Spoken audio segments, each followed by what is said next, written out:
Di tengah keragaman agama yang hidup di Indonesia, Islam menempati posisi mayoritas, diikuti oleh Kristen, Katolik, Hindu, Buddha, dan Konghucu.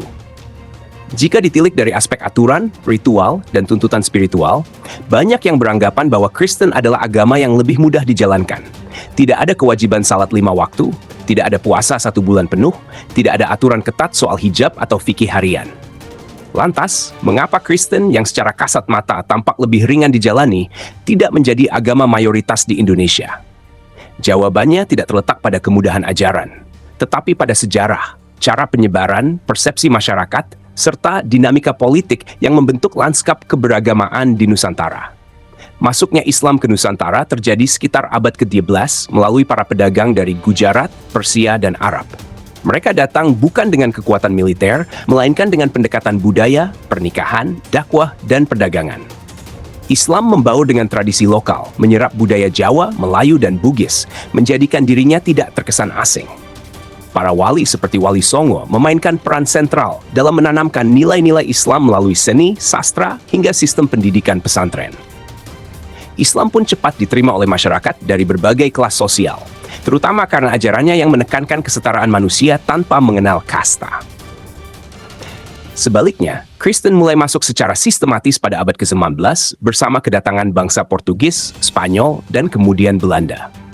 Meskipun Yesus sendiri mengajarkan kasih dan kerendahan hati, penyebaran Kristen di Nusantara dibayangi oleh citra kekuasaan kolonial. Gereja kerap berdiri berdampingan dengan benteng dan kantor pemerintahan kolonial, dan dalam banyak kasus, pengkristenan dilakukan bersamaan dengan upaya dominasi politik. Ini membuat masyarakat melihat agama Kristen sebagai bagian dari penjajahan. Islam, sebaliknya, menjadi simbol perlawanan terhadap kolonialisme. Meski begitu, tidak berarti para misionaris Kristen tidak melakukan usaha serius.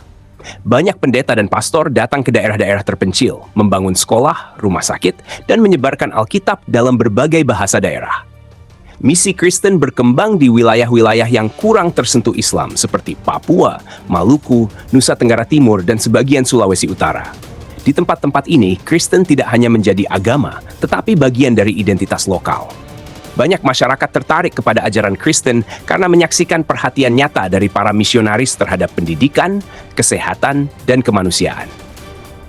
Apa sebenarnya yang ditawarkan agama Kristen sehingga tetap menarik bagi sebagian kalangan, meskipun datang bersama kolonialisme? Salah satunya adalah konsep pengampunan dosa yang bersifat total melalui pengorbanan Yesus Kristus. Ini memberi rasa kelegaan spiritual bagi mereka yang merasa tertindas atau berdosa. Kristen juga menekankan hubungan personal dengan Tuhan, tanpa harus melalui serangkaian ritual yang rumit. Doa bisa dilakukan kapan saja, di mana saja, tanpa bahasa khusus. Nilai-nilai kasih, pengampunan, belas kasih, dan pelayanan sosial menjadi daya tarik tersendiri. Selain itu, Kristen juga dikenal menawarkan pendidikan modern yang membuka akses bagi masyarakat lokal untuk naik kelas sosial. Banyak sekolah-sekolah Kristen yang mendidik generasi awal kaum intelektual Indonesia. Rumah sakit dan lembaga sosial berbasis gereja juga menjadi tempat pelayanan yang menjangkau kalangan miskin dan terpinggirkan. Dalam konteks masyarakat yang selama ini tidak mendapat akses ke pendidikan dan kesehatan, tawaran seperti ini sangat menggugah. Namun secara nasional, penyebaran Kristen tetap terbatas. Selain karena resistensi historis akibat asosiasinya dengan penjajahan, juga karena faktor demografis dan sosial politik. Pemerintah kolonial Belanda sendiri tidak sepenuhnya mendorong kristenisasi besar-besaran di Jawa dan Sumatera karena khawatir memicu pemberontakan umat Islam. Islam saat itu sudah terlalu kuat, memiliki jaringan pesantren, ulama, serta organisasi-organisasi sosial yang mengakar di masyarakat.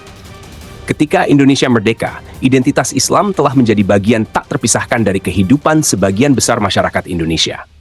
Sebaliknya, Kristen berkembang dalam komunitas-komunitas yang lebih tertutup dan eksklusif, terutama karena keterbatasan geografis dan kebijakan politik pada masa kolonial. Ketika pendidikan modern dibuka oleh Belanda, hanya sebagian kecil dari pribumi yang mendapat akses, dan mayoritas dari mereka adalah yang bersedia bersekolah di bawah lembaga Kristen. Di sisi lain, umat Islam mendirikan madrasah dan pesantren sebagai tandingan, memperkuat identitas dan basis sosial keagamaan mereka. Faktor lain yang membuat Kristen tidak menjadi mayoritas adalah peran dakwah yang berbeda.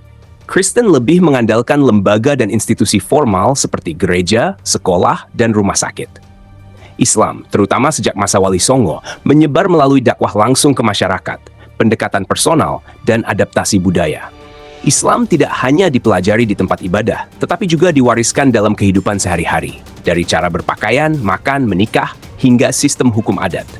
Jadi meskipun Kristen dianggap lebih mudah dalam pelaksanaan ritual, bukan berarti ia otomatis lebih menarik secara sosiologis dan kultural.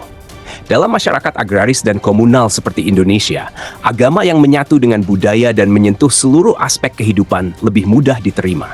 Islam hadir tidak hanya sebagai keyakinan, tetapi sebagai sistem sosial yang lengkap dan terbuka untuk siapa saja.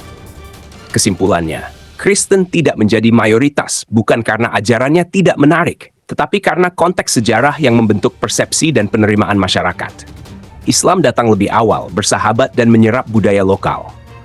Kristen datang kemudian dalam bayang-bayang kolonialisme dan berkembang di wilayah-wilayah tertentu yang secara politik dan geografis memungkinkan.